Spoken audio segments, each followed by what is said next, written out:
the Honorable Pancho, but would exchange place with the Honorable Marcoleta. The Honorable Marcoleta is now recognized.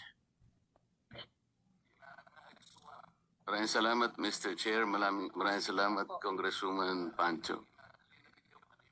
Mr. Tumbado, yung public declaration mo na may corruption sa LTFRB, na nagkakaroon ng bayaran ng bawat prangkisang ina-approve, 5 million pesos, pinawi mo kaagad yun sa loob ng 2 araw.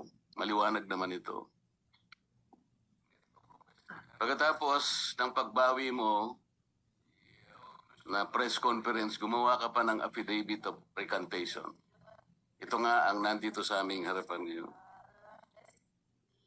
Sabi mo rito, after a careful reflection and deliberation,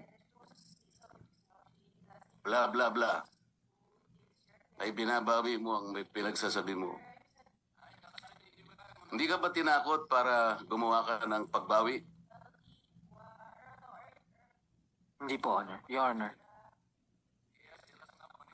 Ito'y mahirap sa ganitong klaseng pagdinig, Mr. Chair. Alam mo, papalit-palit ka ng sagot. Ngayon, kasasabi mo na naman, hindi ka tinakot. Pero dito sa sinumpang salaysay na binigay mo sa NBI, ang sabi mo, nababahala na po ako sa aking kaligtasan at ng aking pamilya. I-reconcile mo nga itong dalawang ito.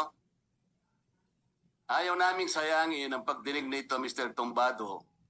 Kung ang sagot mo'y paganyan-ganyan lang, wala kaming panahon para sa'yo. Sabi mo hindi ka tinakot. Ngayon, kasasabi mo lang, sa NBI, sinabi mo nababahala ka na sa kaligtasan mo at sa iyong pamilya. Ano na naman ang totoo rito? Your Honor, kaya po ako nag-recant dahil po mismo si Chairman Guadis tumawag po sa akin. Teka muna, ito muna ang sabi mo hindi ka tinakot. Hindi po. Ngayon nababahala ka sa kaligtasan mo at sa kaligtasan ng pamilya mo. Yes, Paano mo Your kayo mapapaniwala ngayon na nagsasabi ka na ng totoo? Kanina pa kami nabubuisit sa iyo eh. Sa totoo lang, sinayang mo ang oras ng bawat isang pumunta rito. Huwag na yun sa akin. Itong mga kasama ko rito, nakita mo yung mga bis nila, nakita mo si Congressman Lee, nakabarong, Congressman Busitas, kanina pang alas 6 ng umaga ito. Naplatan pa.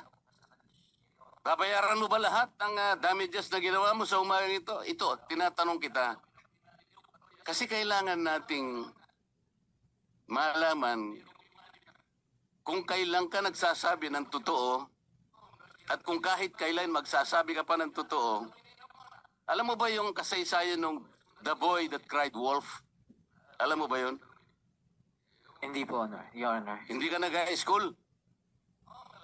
O hindi ka nakinig sa teacher mo nung na hindi mo lamang literature? Ito high school lang ito eh. Hindi po nabanggit. Alam mo yung The Boy Who Cried Wolf? Kung bakit yun eh napatala sa kasaysayan ng literature? Alam mo? Alam mo, hindi.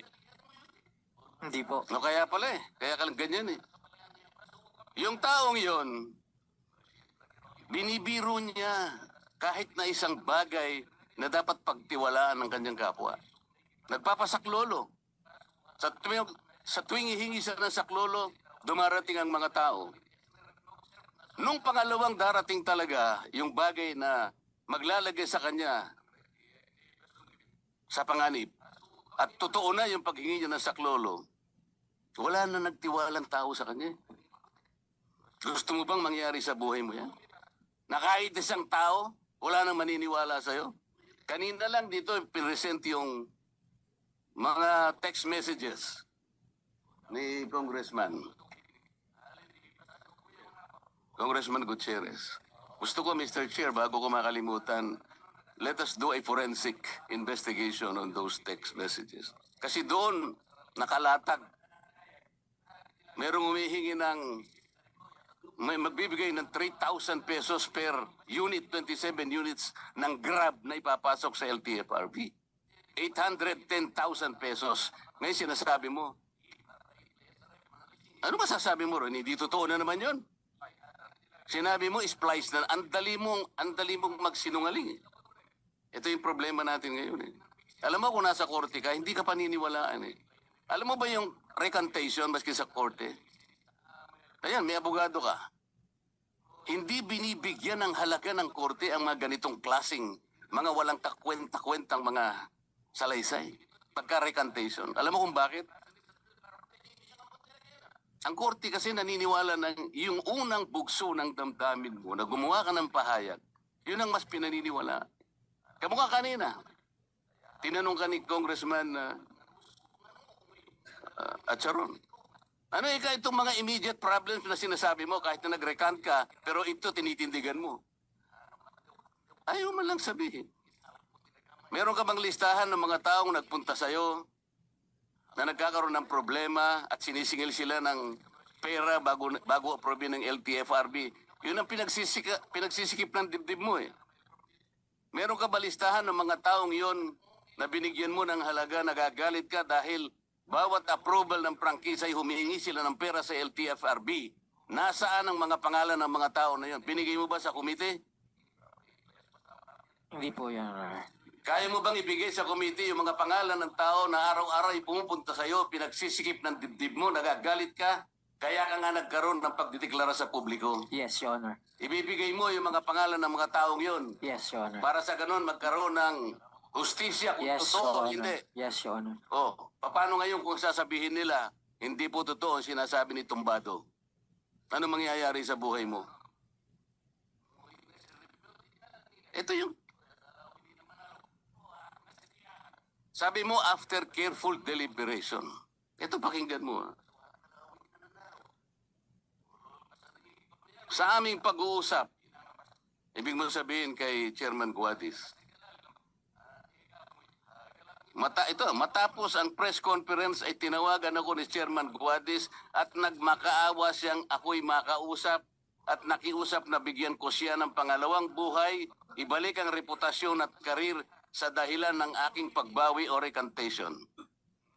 Sa aming pag-uusap ay nailabas namin ang isa't isa ang matinding sama ng loob. Ito yung dahilan kaya ka nag-recant. Hindi dahil for careful deliberation, wag mo kaming pagsisinungalingan. Alam mo ba ibig sabihin ng tumbado?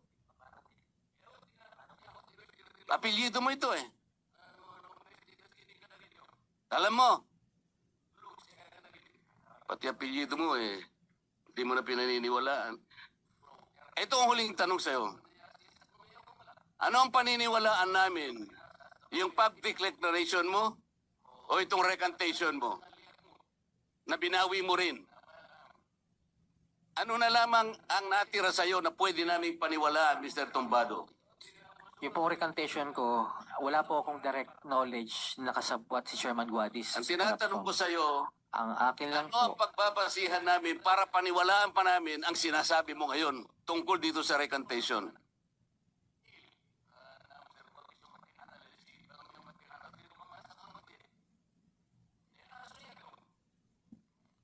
wala po kasi akong ebidensya, direct evidences na magpapatunay na mapipinpoint po si Chairman Guadis sa allegations na po. Wala akong tinatanong sa'yo tungkol kay Chairman Guadis.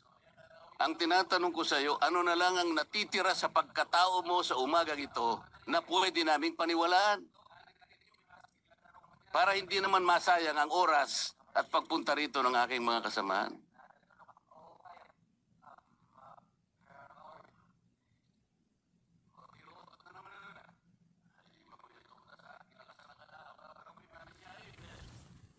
Ako po ay humingi po ng panmanhing